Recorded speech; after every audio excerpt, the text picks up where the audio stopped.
Hey there, it's Seb for the Realtor here. I'll bet you're wondering why are mortgage interest rates so darn high. If you are wondering why they're high and when they're going to come down and by how much, then you definitely want to watch this video.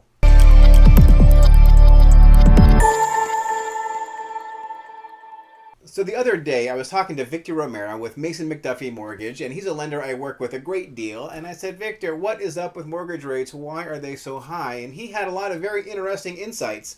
And so I said, Victor, let's get together. Let's jump on a Zoom call, and I can ask you a few questions about what's going on with the mortgage market, and you can share that beautiful wisdom and insight with all the rest of the world. And he agreed to. So Victor and I, we hopped on that Zoom call, and I asked Victor a number of questions like, why are mortgage rates so high? Why are people paying so many points right now? When does he think mortgage rates are going to drop? Why does he think they're going to drop? And by how much does he expect them to drop in the future? And his answers were very interesting, and I learned a whole ton, and I'm sure you will too. So without further ado, please enjoy my conversation with Victor Romero of Mason McDuffie Mortgage.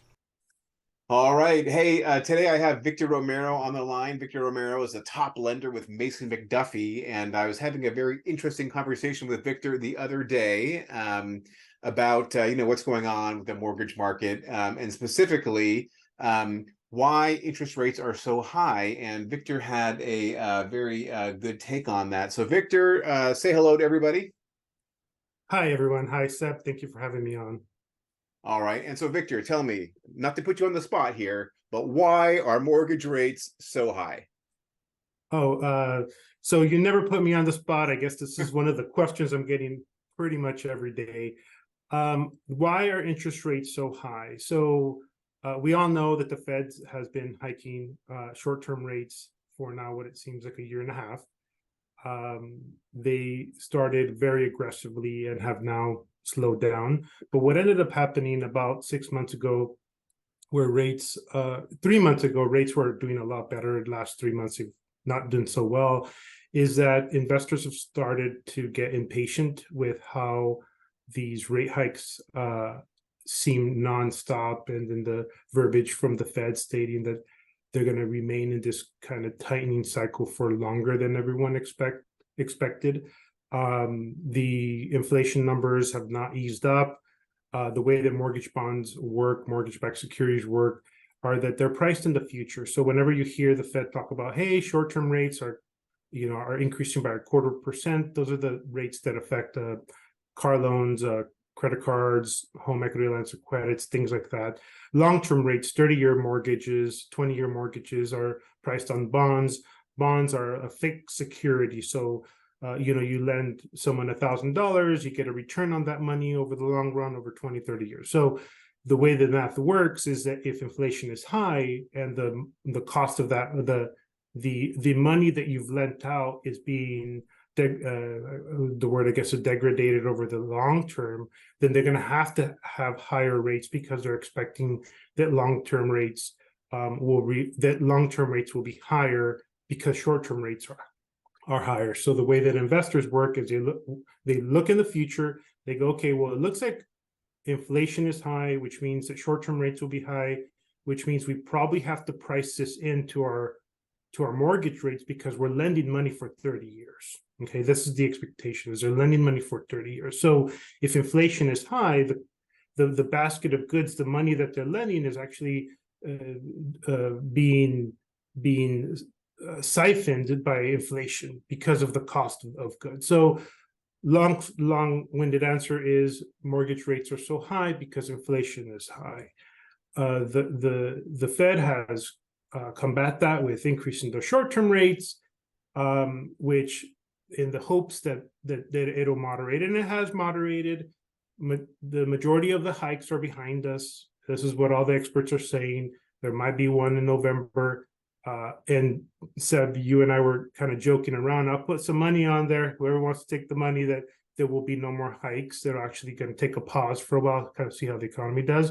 Once they talk about pause, the next conversation will be how long. The one after that will be when they're going to cut. So rates are so high because investors are looking at inflation. As inflation moderates, rates will come down. Okay, all right. And so tell me this though, Victor. You also mentioned that while everyone sees these really high rates, like 8.5%, right, that you might see if you were to Google it, what are rates today? You told me that most people aren't paying anything like that because they are paying points, and that people are getting discounts by paying points. But I thought a few months ago that people weren't getting really good discounts by paying points. So explain to me that what's going on with the amount of points that lenders are asking for these days. Well, we started seeing this trend in our pricing and our rate sheets that you see every day, where uh, there is very few investors that offer what they call a no point loan, a zero discounted loan. A zero discounted loan, I often refer to it kind of like the going rate of mortgages. A discount point would be, as an example, if the going rate is 8%, you would pay 1% of your loan amount to get about a quarter in improvement. So you'd go from 8% to 7.75. You pay 2 points, and you go in that same example to 7.5. You pay 3 points. You go to 7.25. So each one of those steps is a cost to the loan, but there's also a subsequent savings, because over the long run, you'd end up saving money. This is the general concept of discount points, but what ended up happening more recently is that investors started noting that they all expect the rates are going to be lower in the future. So if you're going to be originating these mortgages for 30 years, and with the expectation that a lot of these borrowers are going to turn around these mortgages, meaning refinance the mortgages, then your business model of getting interest over the long run is kind of ruined. So because you're not going to make the profit. So one of the offsets to that is they've actually priced their loans with multiple discount points included, kind of like an upfront fee. So having this upfront fee allows them to continue to lend and get some profit up front, because they know that these mortgages are going to be refinanced in the future. So this is like across the board. So we're a mortgage banker, which we have like access to all these different lenders, and everybody's pricing all these investors. And with investors, I mean Wells Fargo, Chase, US Bank, PennyMac. All these investors are pricing the same way, because they know that rates in the next 12 to 24 months will probably be lower. So they're not going to be able to gain as much profit from it. So the general consensus is that borrowers should never be paying discount points, because it looks like in the future, 12, 24 months, they're going to be able to refinance. But the majority of my clients are paying them because the spreads are so big. So it used to be you pay one discount point for about 1/4%. And right now, the going rate is so high compared to paying 1 or 2 discount points that it just makes financial sense for people to do it. And in addition, it's like the rates are already so high. So a lot of people are having to pay discount points just to qualify for the mortgage. Interesting. So, but you just mentioned that these lenders are anticipating that rates will drop within 12 to 24 months. Is that your feeling as well as a mortgage professional, that you think we're going to see rates go down in the next, 12 months or sooner than that? Or Well, from what we've learned in the mortgage industry and with the experts talking about this, is that the majority of the increases in the short-term rates from the Fed are behind us. So everyone expects there to be a leveling off period. So because of that leveling off period, assuming that there's no other external factors, geopolitical type factors going on in the world that are major to our economy, impact to our economy, then yeah, in the next 12 to 24 months, we're going to see an easing in mortgage rates. And we'll probably see an improvement from these levels of about anywhere between 1 to 2% from the levels that we're at today. And when I say levels of today, we're solidly in the 7s right now. okay, all right. And any prediction for how far exactly they might go down? I mean, say 12 months from now, what do you think mortgage rates might be at? It's pretty safe bet to say 1%. So 1%. So, 1%, yeah. That means where are we at today? Where are we at today? Would you say? Let's just call it 7.5. We're at 7.5, but that's with paying points. That is with paying points. Yeah, So you we're think we'll be at 6.5 and still paying points and a still year pay from now? points. Yeah, the points might ease off because at that point there's like a term, I think it's called neutral rate, and what that Uh-huh. means is like, where there's like a sweet spot within the economy for rates, right? So for a long time, I mean, we're talking back to 2003, when we first started this kind of cycle of cheap money where rates fell. We economists thought the sweet spot for interest rates were around the fours, but everyone thinks that maybe that's ratcheted up a little bit to about 5.5, where the sweet spot will be moving forward. So like that really, really cheap type money moving forward, I don't think we'll see that for a while. So long story short, yeah, I think in the next 12 months will be about 1%. If we're lucky, we'll see 1.5, maybe not as many discount points as we're seeing now, but that once again, that's just something that's priced in by independent investors. These greedy banks, right, Seb? Yes, those darn greedy banks. But here's the $1 million question, Victor. Why do you and these big banks think that rates will drop? Like, what is it that they're seeing that is letting them to think, and for you to say that rates will be dropping in 12 to 24 months? Because I just see rates going up and up and up. I've heard predictions that rates are going to go down for like a long time now, but they just keep on going up. Why do the banks and yourself think they're going to drop in the next 12 to 24 months? Well, I mean, you brought up a good point, because I think in September we saw some inflation kind of, the reports came in a little higher than expected. There was some revisions to past months. But overall, if we look back in the last 12 to 18 months, we have seen a decrease in the inflation rate. So as short-term rates have increased, inflation has been decreasing, and that expectation is that it's going to continue. A lot of the inflation that we're seeing now is not really due to products, but it's more of a service sector. So that means like restaurants and hospitality. That's where we're seeing a lot of the inflation, the majority of this inflation going on. All the products seem to be at least leveling off. Some getting cheaper. So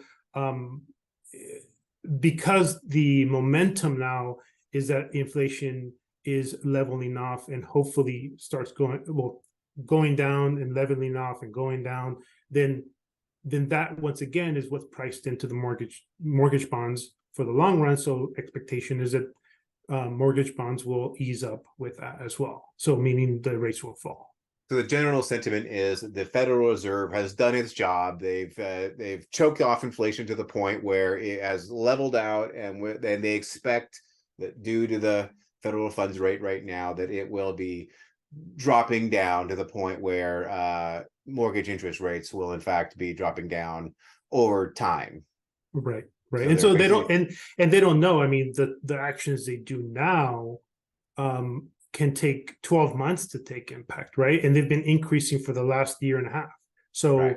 they don't know, they still don't know what impact that's going to have. So one of two outcomes is going to happen. One is they're going to see their soft landing that they've talked about so much, or two, they're going to teeter us right into a recession, which will be a kind of a different type of recession in any case. But if that's the case, both of those options simply state that they're going to have to cut in the future. So cuts are coming. We just don't know, if it's going to be 6 months, 18 months, 12 months, 24 months, until we see a lot of the actions that they've done today that take a while to roll through the system, for the other end to kind of see the results. But then what happens if we have like stagflation, like in the 70s? We have a recession and increasing inflation. Then we have the Federal Reserve at like a hard junction right there, right? Because they want to lower rates, but then they shouldn't because inflation is still going on, even though the economy is in recession. They're walking a fine line. Oh, that's a fine line. That's a hard question, and I know where you're getting at. So it's a fine line they have to walk. They're already walking a fine line. They don't want us to go into a recession. Like I said, I mean, everything seems like it's going in the right direction as far as the service sector, because what we want inflation to ease on the product side. It's okay if we see inflation on the service side, because inflation on the service side simply means that people are getting raises and there's increase in pay, which is what directly impacts being able to apply for a mortgage, is the income part of it, right? So part of the alternative benefit of what they've done is they've slowed down the real estate market. I mean, you've probably seen this, and we don't see depending on the property, but we don't really see the 20 plus offers, 30 plus offers that we were seeing prior to them increasing rates. So during the last year and a half, they've allowed the industry, for as far as like wages, to try to catch up and try to like meet the new demand for the new pricing for homes. But yeah, you're right. It could be stagflation. It could be like Japan, where we're like 10 years and no change, but I don't think so. We're like, I'm very bullish on United States, as far as like we have very appealing positives as far as in our economy, and the reserve currency and all this wonderful thing. So like, I don't know if we were talking about what's going on in the Middle East and kind of all the terrible things that are occurring, but one of, and not to be non-sentimental about that part of it, but we're in this industry and kind of like taking it all in, is like, as soon as that conflict happened, we saw rates lower about 0.25%. So it's called the flight to safety. So anytime anything happens, in the world, it's like all the money tends to come to the U.S. And one of the things that they do is they buy our debt, because we're going to pay it back as far as we know, right? Supposedly. So supposedly, yeah. Yeah. So I mean, if there's other things in in the world that happen that cause more of this flight to safety, then we might see that prediction of 1% much quicker than anybody anticipated. So it's really the world is a complicated place. Overall, we're just trying to like navigate, where our mortgage rate's going. They're probably going down. That's the best guess right now. All right. Well, that is the bottom line. And that is, I think, good news for many beleaguered would-be home buyers. And I think it might help a lot of sellers get off the fence as well. All right, Victor. Hey, thank you so very much. If people want to get a hold of you, what do they do? Do they go to your website, or what's the best way to reach you? They can call me 831-214-2172 or email me, victor@santacruzlending.com. All right. Terrific. Hey, Victor, thank you so much for your time. We'll catch you later. Catch you later. All right, well, that's all I have for this video. I hope you did enjoy watching it and that you learned something. And if you did, I'm guessing that you might also enjoy some of these videos over here. These are some of the most popular videos here on my YouTube channel, so please do check those out. All right, that's all I got. Thank you so very much for watching, and please stay tuned.